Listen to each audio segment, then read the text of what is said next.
Hello everyone. Today we will start our classes on digital electronics. So in this semester I'll be having only 1 hour for you and I'll be handling one module of this particular paper. So in this slide you will see the syllabus, the particular module which will be handling by me, and it has got the topic such as the combinational logic as well as sequential logics. So before going into the detail about what is combinational logic and what is sequential logics, you are supposed to know what are the basic components for this combinational this kind of circuits, which are the logic gates. So you already are started studying about these logic gates. I know that Raggy teacher has started with these sections, but I will go through that. I will be giving you a brief idea on the logic gates. Then only I will go to the this particular topic. Uh, in brief, a combinational logics means the output of the circuit will depending on the inputs alone. Such circuits are called combinational logic circuits. Here are some examples like half adder, full adder, the subtractor components, as well as the multiplexer, encoders, decoders, etc. So these kind of circuits are called combinational logic circuits, where the output will only depending on the input. But in sequential logics, there also the output will be depending on the inputs, but it also depending on the previous state of the system. That means in sequential logic, there are some memory components. Uh, for example, a clock signals which will be controlling the output, which the output is depending on the input as well as on the what is the signal on clock pulse. So before we will start with in today we will start with the basic idea of digital systems. What are the advantages of this kind of system over the analog systems? Then we'll go through different type of logic gates which you need to know before going into the detail about these combinational circuits. This picture schematically represents a digital system. So at the input we have some analog signal. For example, when we measure current or voltage in your lab, that is an analog signal. Also, the time when you see in your analog watch, you see a time as a continuous functions. It is continuously varying functions. So this data, in order to process digitally, we need to convert this analog data into digital data. That is, for that we use some analog to digital converter, and this is processed in a digital systems. For example, computer, calculator, watches, etc. And the output will be output of this digital system will be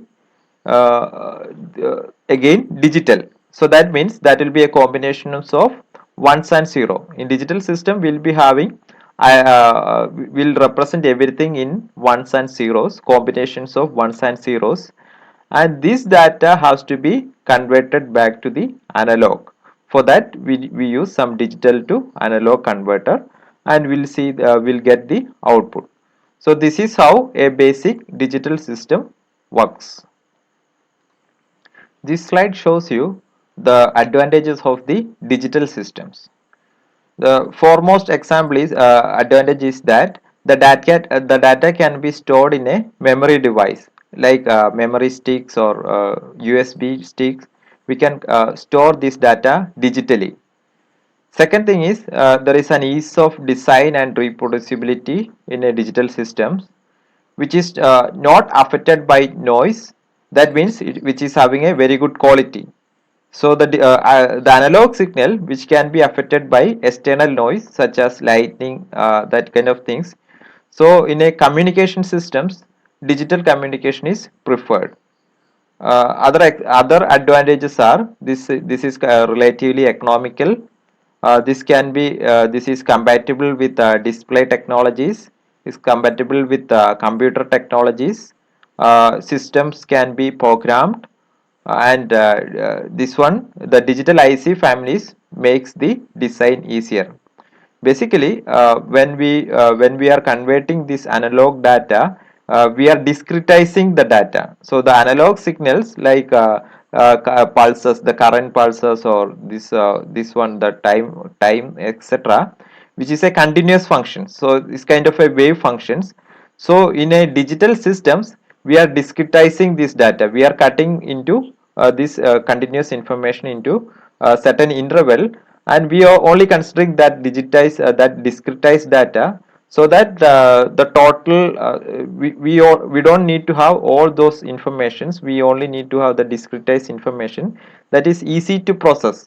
So instead of taking these continuous functions, we'll see when it is going to the high states, when it is going to the low states. Based on that, we digitize this information into zeros and ones. A digital circuit is often constructed from small units which are called logic gates, which is used to create the combinational logics. And each logic gate represents a function of Boolean logics.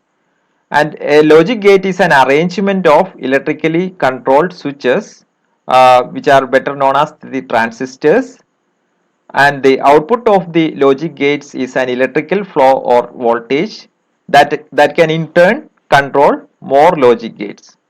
So all these kind of logic gates which we are studying now, the AND gate, OR gate, NAND gate, etc., which are constructed out of transistors, the fundamental transistors or resistors, which are integrated into particular chip. And this kind of circuits forms the logic gates, and these logic gates which build which are used to construct the digital circuit, and these are the basic functional unit of the digital system.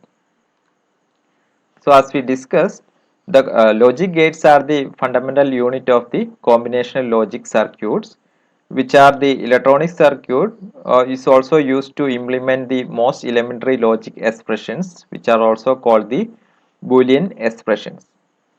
There are three basic logic gates, namely the OR gate, AND gate, and NOT gate, and other logic gates which are derived from these basic logic gates, such as the NAND gate, NOR gate, exclusive OR gate, and exclusive NOR gate. We need to know about the Boolean expressions as well as the output of these logic gates in order to understand the combinational logic circuits better. So I will in the next few slides I will just go through these different logic gates you which you might have already learned in your previous classes. The first one is the OR gate. So this is the expression for OR gate, y is equal to a or b. So the plus sign shows the OR expressions, and in this OR gate the output will be high when either one of the inputs or all the inputs are high, then output will be higher. So if any of the inputs or all the inputs are higher, then output will be high value. So this we can see in this truth table, where 0 0 gives output is 0 because there is both inputs are 0. In this case 0 1 gives 1, 1 0 gives 1. So either one of these high means the output is high. If both inputs are high, then output is again high. So this is the truth table for the OR gate, and this can be represented in this form. This is the symbol for OR gate, and this A, B are the input, and this is the output. We can have OR gate with more than two inputs. So in this case, we can see three inputs. Here also, you'll get output high when either one of these inputs are high or all the inputs are high. Here the OR gate is expressed in the timing diagram. So here also you can see that when both inputs, the A and B are low, the output is low. So X is the output, A and B are the inputs. So when A is high and B is high, output is high. Here A is low but B is still high, so that the output is high itself. Now at this point you can see that both inputs are low, so that the output goes to low. At this point, the input B is low, but A goes to high state. So that means the output goes to the high state. Again, at this point, both the inputs are low, so that output goes to low state. Here you see the logic AND gate. So this is the symbol. Here this A and B are the inputs, and this is Y equal to A dot B. So that is the output. So this is represented in A dot B, that is A and B. Here the output will be higher only when all the inputs are high. So if either one of the inputs are low, that means output will be low, and if all the inputs are low, then also the output will be low. So this is clearly expressed in this truth table. You can see that 0 0 is 0, 0 1 is also 0, 1 0 is also 0. The output is high when all inputs are high, that is 1 and 1, then output will be higher. So we can have any number of inputs here, and here you see there are 4 inputs. Here also the output will be higher only when all the 4 inputs are higher.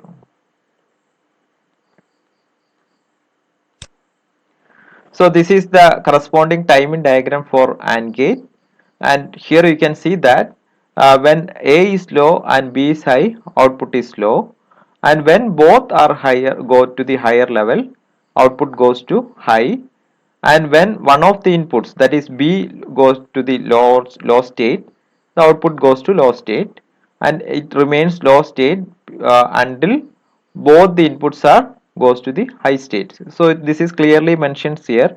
At this point, the input B is goes to high, and A is already at the high level, so that the output goes to high. But as soon as one of the inputs goes to low state, the output goes to low states. In logic NOT gate, the output is the complement of input. So that means if input is 0, output will be 1, and if the input is 1, output will be 0. That means there is only a single input and there is a single output. So this is represented as Y is equal to X bar, and this is the symbol for NOT gate, a triangle shaped one with a 0 at the tip. And this is also we can represent this one in this format. This is the second one, and the truth table for this NOT gate is given here. When input is 0, output 1. When input is 1, output is 0. So in NAND gate, the output of an AND gate is complemented. So this is the symbol for a NAND gate, and A and B are the inputs and X is the output. You can see that in a NAND gate there is a 0 here. So this is equivalent to an AND gate the output of the AND gate is operated with a NOT gate, so that you will get the NAND gate. So this is the expression for Boolean expression for NAND gate, that is A dot B all bar. So this is A and B all bar, so that is the NAND gate. In this case, this is just complement of the AND gate, so that the output will be higher when both inputs are low or any one of the input are low, then output will be high. When both input are high, the output will be low. So this is clearly shown in this figure, and this is the truth table. When 0 0 is the input, output will be 1. When 0 and 1, then also output will be 1. When 1 and 0, output is 1. When both inputs are 1, output will be 0. So this is just a complement of the AND gate. Similarly, the NOR gate is the complement of OR gate. So this is the symbol for NOR gate. Here you can see that this is a OR gate with a 0 at the output. So which is equivalent to OR gate. Output of OR gate is given to the input of NOT gate. So the output will be NOR gate. So this is the expression for NOR gate, that is X is equal to A or B all bar. So in this case, output will be high only when both inputs are low. So this is just complement to the OR gate. when both input are low, output will be higher. Or in other cases, when either one of the input is low or both inputs are high, then output will be low. So the corresponding truth table is shown in this figure. When A and B are 0, output is 1. In other cases, output is 0. This is another derived type of logic gates, which is called the exclusive OR gate or XOR gate.